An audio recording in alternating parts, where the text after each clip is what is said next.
Bismillahirrahmanirrahim. Assalamualaikum warahmatullahi wabarakatuh. Saya Khairul Hadi Al-Mudi, kelas 4C, jurusan Ilmu Al-Quran dan Tafsir, IAIN Syekh Nurjati, Cirebon. Tujuan dibuatnya video ini untuk memenuhi tugas mata kuliah kajian tari Al-Quran dengan dosen pengampu Muhammad Yahya M.Hu. Di video ini saya akan menceritakan sedikit hasil bacaan dua buku sejarah Al-Quran, yaitu yang pertama The History of Quranic Text karangan Muhammad Mustafa Azami, dan yang kedua yaitu Rekonstruksi Sejarah Al-Quran karangan Taufik Adnan Kamal. Dimulai dari yang pertama yaitu The History of the Quranic Text, dimulai dari bab 1 sampai bab 4. Sekilas sejarah Islam di masa silam, yaitu pada kondisi Arab pra-Islam, dimulai dengan kondisi geopolitik Nabi Ibrahim dan kota Mekah, Qusay sebagai penguasa kota Mekah, Mekah sebuah masyarakat kabilah, masa Qusay hingga Muhammad, hingga kondisi keagamaan di Jazirah Arab. Dari sejarah Islam, kita akan melihat jejak risalah Nabi Muhammad, sifat dan kaitannya dengan ajaran para nabi terdahulu. Allah Subhanahu wa Ta'ala menciptakan umat manusia dengan satu tujuan, agar menghambangkan diri kepadanya, meski ia tidak memerlukan seseorang agar menyembah, karena tidak akan menambah arti kebesarannya. Tata cara penyembahan tidak diserahkan pada individu, namun secara eksplisit dijelaskan oleh para nabi dan rasulnya, melihat bahwa semua rasul menerima tugas dari pencipta yang sama. Inti risalah tetap sama saja, hanya beberapa penjelasan praktis yang mengalami perubahan. Nuh atau Noah, Ibrahim atau Abraham, Ismail atau Ismail, Yakub atau Jakob, dan banyak lagi yang tak terhitung. Allah mengutus dengan risalah yang ditujukan kepada masyarakat tertentu dan berlaku pada masyarakat tertentu pula. Dalam perjalanan mungkin saja terjadi penyimpanan yang membuat pengikutnya menyembah berhala, percaya pada klinik dan kuporat, dan melakukan upaya kepalsuan. Kehadiran Nabi Muhammad dengan risalah yang tidak tersekat dalam batas kebangsaan dan waktu tertentu, suatu kepercayaan yang tidak akan mungkin dihapus karena untuk kepentingan umat manusia sepanjang zaman. Kemudian di dalam buku juga menjelaskan tentang pencipta dan beberapa sifatnya. Jelas bahwa kita tidak menciptakan diri kita sendiri, dan tak ada makhluk manapun yang mampu menciptakan dirinya dari suatu tanpa wujud perantara. Untuk itu Allah menjelaskan dalam kitab suci Al-Quran, yaitu apakah mereka diciptakan tanpa suatu pun, ataukah mereka yang menciptakan diri mereka sendiri? Kemudian dijelaskan juga tujuan penciptaan manusia, jejak risalah para nabi dan rasul terakhir.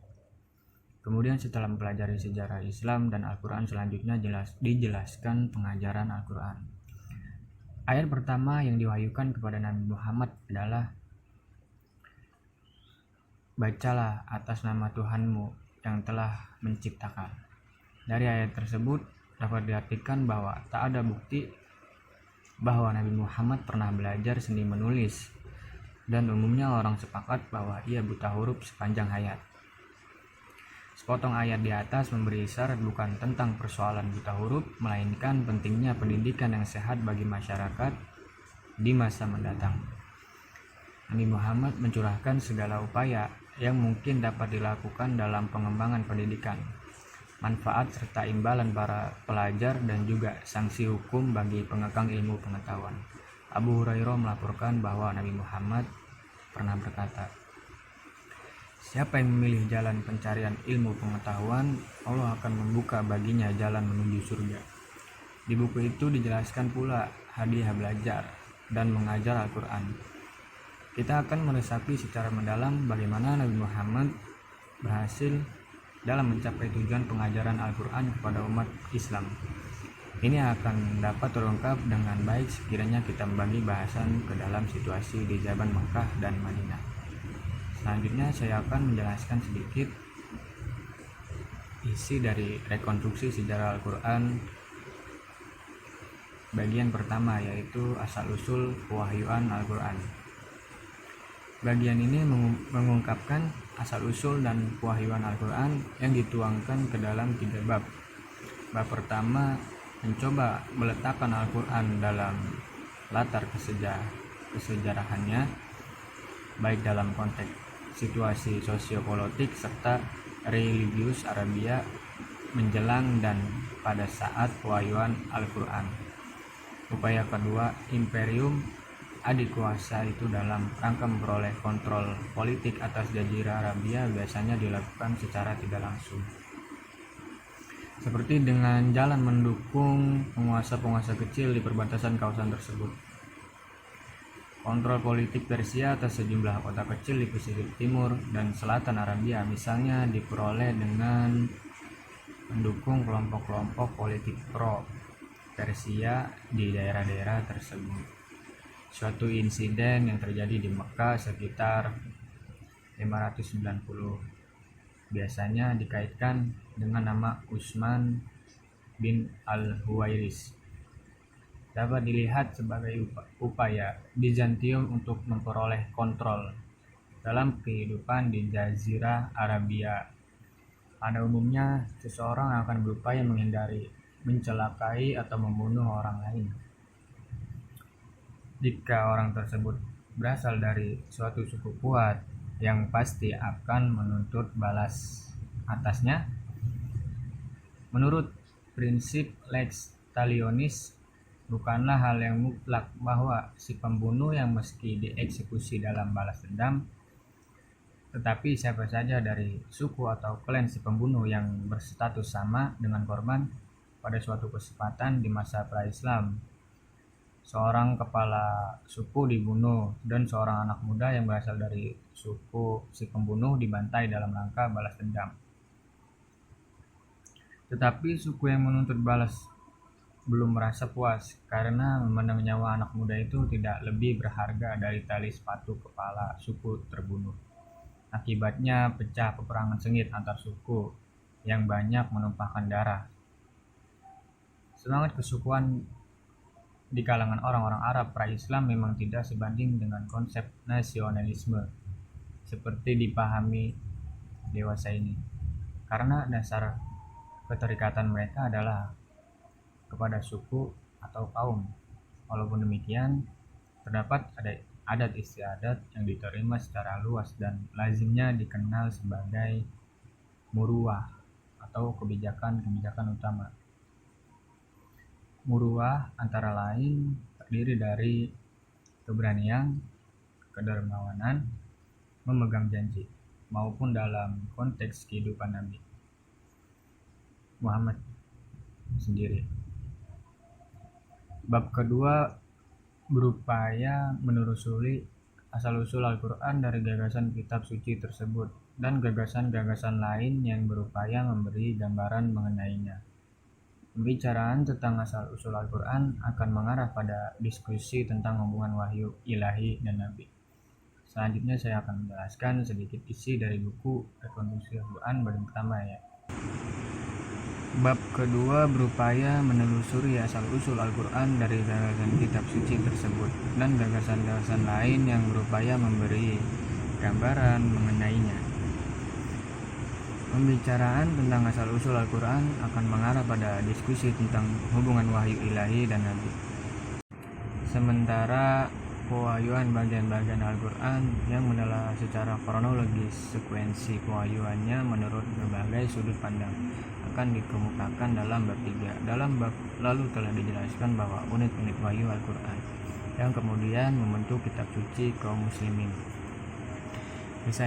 disampaikan secara berangsur-angsur kepada Nabi Muhammad selama kurang lebih 23 tahun, selaras dengan perkembangan misi kenabiannya. Namun ketika wahyu-wahyu tersebut dikodifikasi atau dikumpulkan, akan dibahas dalam bab mendatang. Pentahapan pewahyuan ini tidak tercermin di dalamnya. Meskipun demikian, Sejak abad-abad pertama Islam, para sarjana muslim telah menyadari urgensi pengetahuan tentang penanggalan atau aransemen kronologis bagian-bagian Al-Quran dalam rangka memahami pesan kitab tersebut. Abu Qasim Al-Hasan Ibnu Habib Naisaburi, bagaimana dikutip Al-Suyuti misalnya, menegaskan bahwa seseorang tidak berhak berbicara tentang Al-Quran tanpa bekal pengetahuan kronologi kewahyuan yang memadai. Penetapan Al-Quran sebagai sumber primer hukum Islam juga memainkan peran penting dalam upaya penyusunan suatu aransemen kronologis kitab suci tersebut. Hal ini tercermin jelas dalam berbagai bahasan tradisional tentang nasikh dan mansukh. Para sarjana muslim mengakui adanya perbedaan dalam ayat-ayat Al-Quran yang menetapkan peraturan-peraturan bagi komunitas muslim, dan mereka menjelaskan bahwa ayat paling akhir yang diturunkan untuk suatu masalah tertentu telah menghapus seluruh ayat yang turun sebelumnya tentang masalah itu dan berkontradiksi dengannya. Contohnya adalah kasus pengharaman khamr di dalam Al-Quran. Menurut para sarjana fikih, yang merupakan rangkaian terakhir dari ayat Al-Quran tentang alkohol, telah menghapus wahyu mendahulunya dalam masalah yang sama, sebagaimana terlihat susunan kronologis surat 96 sampai surat 87, surat 18 sampai 105, surat 53 sampai 90, surat 25 sampai surat 17, surat 39 sampai surat 18. Secara sepenuhnya identik dengan riwayat pertama dan kedua di atas. Sementara susunan kronologis surat-surat lainnya terlihat memiliki perbedaan yang cukup berarti, terutama menyangkut surat-surat Makkiyah dan bagian awal surat Madaniyah. Apabila susunan kronologis surat-surat Al-Quran lainnya dilibatkan, maka perbedaan tersebut semakin mencolok. Contohnya adalah susunan kronologis yang diriwayatkan dari Jabir ibnu Zaid. Dalam susunan kronologis ini, surat 1 diletakkan setelah surat 74 sebelum surat 111. Surat 42 diletakkan setelah surat 18. Dan setelah itu, yakni surat 42 ditempatkan secara berturut-turut surat-surat berikut ke dalam susunan selanjutnya. Surat 32, 21, 16, 1 sampai 40, 71, 52, 23, 67, 69, 70, 79, 82, 84, 30, 29 dan surat 83. Sementara dari kelompok Madaniyah dicantumkan secara sekuensial surat-surat berikut. Surat 2, 3, 8, 33, 5, 60, 110, 24, 22, 63, 58, 49, 66, 62, 64, 61, 48 dan surat 9. Tetapi Al-Suyuti menyebut riwayat ini sebagai siyaq gharib. Sekian review yang bisa saya sampaikan, kurang lebihnya mohon maaf. Wallahu muwaffiq ila aqwamit thoriq. Wassalamualaikum warahmatullahi wabarakatuh.